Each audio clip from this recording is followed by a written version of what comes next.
Alright guys, welcome back. Today we're going to talk about quadrilaterals. Let's go through the basic definition. A quadrilateral is a polygon that has 4 sides. I hope we agree with that. We talked about triangle being a polygon that has 3 sides. Now we're talking about quadrilateral that has 4 sides. The sum of the angles in any quadrilateral, I hope we agree that the sum of angles in any quadrilaterals, no matter how we draw it, it'll be 360 degrees. Even if you get this kind of quadrilateral, right, and in a certain sense, this is still a quadrilateral because we have 4 sides, even though one of the angles is a reflex angle. But anyhow, if you add that all together, you will still get 360 degrees. But why? So now here are 2 ways to show that the sum of the angles in quadrilaterals will always add up to 360. One is by paper cutting, right? You can get any quadrilateral shape, even with the ones with reflex angle like these. You can always cut them in a certain way. For example, you can cut it like that, and then cut it like that, and that, and that. And then when you put the pieces together, you will always be able to form 360 degrees. So that's one way. The other way, though, is more mathematical. That we basically just need to realize that any quadrilaterals, you can always break that into 2 triangles. Even with this reflex one, you can also break it like this way. Right, so you can always break that into 2 smaller triangles. And in each smaller triangle, you'll realize that I have these 3 angles adding up to 180 degrees. And on the other hand, you have these 3 angles added up to 180 degrees as well. So what's the total angle? You will have 180 plus another 180, and you will get 360 degrees. And that's how you get 360 degrees all the time, no matter how you draw your quadrilaterals. Okay, so these are 2 ways to show why they always add up to 360 degrees. We have one example to go through. Let's go over that together. Now, first of all, this angle represents a 90 degree. And here we have our x. So we have x plus 90 plus other angles, 119 and 89. They should sum up to 360 degrees. Okay, I don't think we have any problem with that. The only type of mistake that people make is to make the sum equal to 180 degrees instead of 360 degrees. Okay, so what you're going to get on the left hand side is 200x plus 298 equals to right hand side 360 degrees still. And when you move the 298 to the other side, you're going to get x equals to 62 degrees. And that's it for this question. Okay, so from this part until the end of this video, I'm going to talk about the concept that you need for Wednesday's lesson. You don't necessarily need that for today's lesson. But just in order to shorten our lesson time on Wednesday live lessons, I decided to talk about all these in this video. So that's why this video might be a little bit long, and I hope you bear with that. So let's start with the first one. We have some special quadrilaterals. The first one is called parallelogram. Okay, so here is our definition. The first line is always the definition. The following 3 are just the property that comes with the definition. Okay, so the basic definition is as long as we have all the opposite sides being parallel to each other, then we are defined as parallelogram. So this is basically my trademark or my ID over here. As long as you see 2 pairs of parallel sides, by definition, that's a parallelogram. What comes with this definition? These are the properties. Okay, so the first property is that we have all the opposite sides equal in length. So not only that you're parallel to each other, you're actually equal to each other. Okay, so let's mark that. The second property is we have the opposite angles equal in size. Okay, which means these 2 and these 2. Right. Third, we have the diagonals bisecting each other. So if you draw from here to here and from here all the way to here, now these 2 lines will actually cut each other into equal pieces. Right, so that's all about it for parallelogram. Our second special quadrilateral, we're talking about a rectangle. Okay, so here is a trademark. Here's an ID for rectangle. What defines you as a rectangle? You need to have 4 equal angles of 90 degrees. So here is my trademark over here. As long as you see any shape that has 4 90 degrees. Yes, you're right. Even square is a certain type of rectangle, right? So I am actually a special type of rectangle called squared. Okay, so a square is also a certain type of rectangle. Right, so what comes with that definition? Now, first of all, we have opposite sides being equal. Okay, we're talking about these 2 being equal and these 2 being equal. Right, second of all, the diagonals actually bisect each other. So if you draw from here and here, right, these 2 lines bisect each other. Now lastly, these diagonals not only bisect each other, they are also equal by themselves. Okay, so if you look at the length, these are actually exactly the same. Okay, so that's about it. The third one, we're talking about a rhombus. Rhombus is a quadrilateral.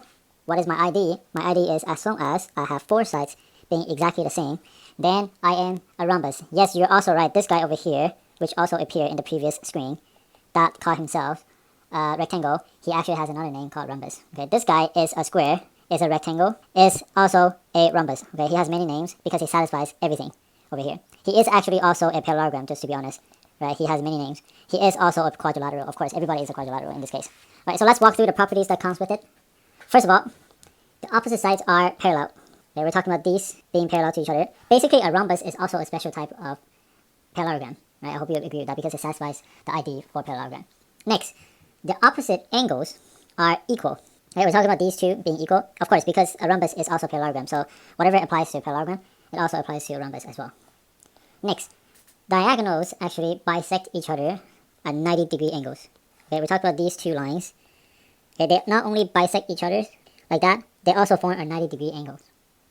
Last one, diagonals bisect the angles at the vertex. So we're talking about this cross angle, this green cross angle being cut into two equal pieces.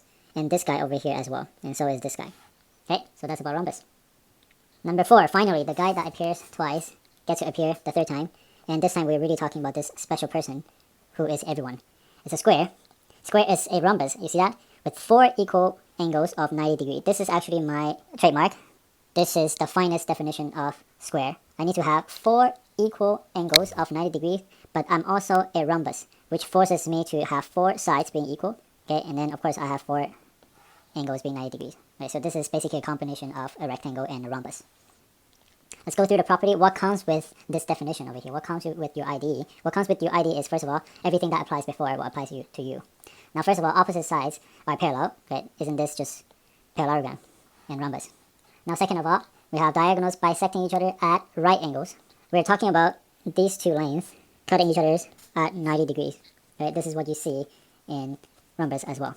Third, we have diagonals bisecting angles at each vertex. Okay, so basically for these diagonals, you will be able to cut the vertex angles into 2 equal parts. Okay, shown in yellow.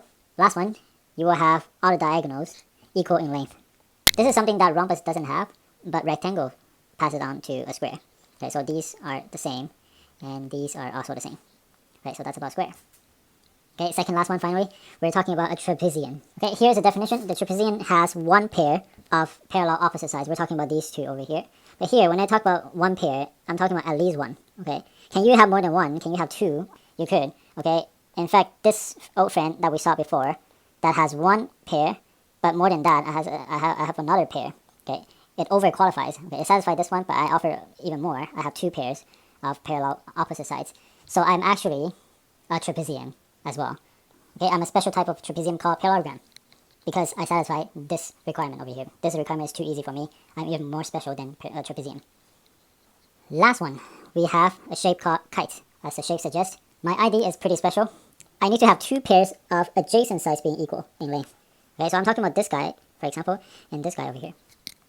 Okay, yes, you probably guessed that. There is actually a very special type of kite over here that is equal over here and equal over here, but then these also happens to be equal.